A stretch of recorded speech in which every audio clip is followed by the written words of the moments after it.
কেমন কাচ্চি? সুলতান ডাইনের কাচ্চি সবসময়ই ভালো। এর সাথে এবার একটু একটু ঝোল ঝোল থাকে, এটা খুবই ভালো লাগে মেখে মেখে খেতে।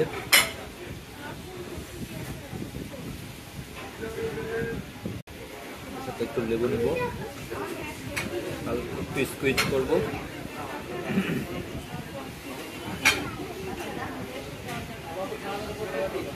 দেখো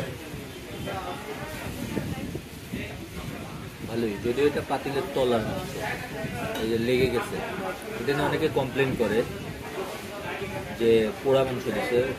আসলে মাংসগুলো তো আগে এভাবে বিছায়, পাতিলে বিছায়, তখন এগুলো অনেক সময় একটু হালকা দাগ লেগে যায়, এটা খাওয়া যায়।